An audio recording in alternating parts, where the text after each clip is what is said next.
సామెతలు వినటానికి చాలా సింపుల్గా ఉన్నా ఎంతో అర్థాన్ని కలిగి ఉంటాయి. 100 మాటల్లో చెప్పేదానిని సింపుల్గా ఒక్క లైన్లో చెప్పొచ్చు. అలాంటి ఒక సామెతే నిదానమే ప్రధానం. నిదానంగా ఉంటే విజయం ఎలా సాధిస్తామనే సందేహం మీకు రావచ్చు. అయితే ఈ కథ వింటే అది ఎలాగో మీకే అర్థమవుతుంది. పూర్వం చిట్టాపురం అనే ఒక గ్రామంలో శ్రీమన్ అనే ఒక వ్యాపారి ఉండేవాడు. వస్తువులు కొనుగోలు చేసి విక్రయించడం ఇతని పని.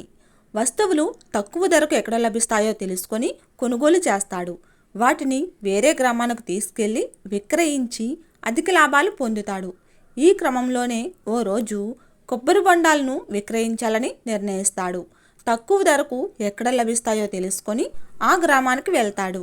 ఎడ్ల బండి నిండా బొండాలను నింపుకొని పక్కనే ఉన్న నాంపల్లి అనే గ్రామంలో విక్రయించడానికి వెళ్తాడు.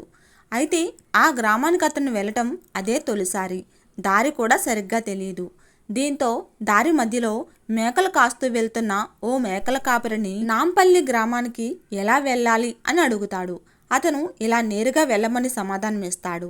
ఎంత సమయం పడుతుంది అని అడిగితే నెమ్మదిగా వెళ్తే గంట, వేగంగా వెళ్తే 2 గంటలు, నిదానమే ప్రధానం అని బదులిస్తాడు ఆ మేకల కాపరి. దీంతో ఆ వ్యాపారికి ఏమీ అర్థం కాలేదు. ఇదేంటి, నెమ్మదిగా వెళ్తే త్వరగా వెళ్ళొచ్చని, వేగంగా వెళ్తే ఆలస్యం అవుతుందని అంటున్నాడు.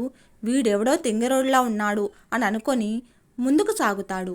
త్వరగా గ్రామానికి చేరుకోవాలని ఎడ్లబండి వేగాన్ని పెంచుతాడు. అయితే ఆ గ్రామానికి వెళ్తున్న మార్గంలో రోడ్డుపై పెద్ద గుంత ఉంటుంది. వేగంగా వెళ్ళటంతో శ్రీమన్ ఆ గుంతను గమనించకుండా వెళ్ళిపోతాడు.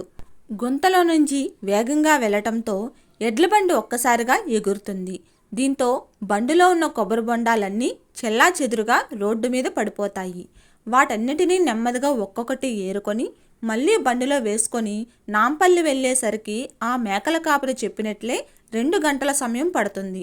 అప్పుడు అర్థమవుతుంది నిదానమే ప్రధానమన్న సామెతలో ఎంత నిజం ఉందో అని. దీనిని బట్టి మనం తెలుసుకోవాల్సిన నీతి ఏంటంటే, మనలో కూడా చాలామంది జీవితంలో త్వరగా సక్సెస్ కావాలని అడ్డదారిలో వేగంగా వెళ్ళటానికి ప్రయత్నించి బొక్కబోర్లా పడతారు.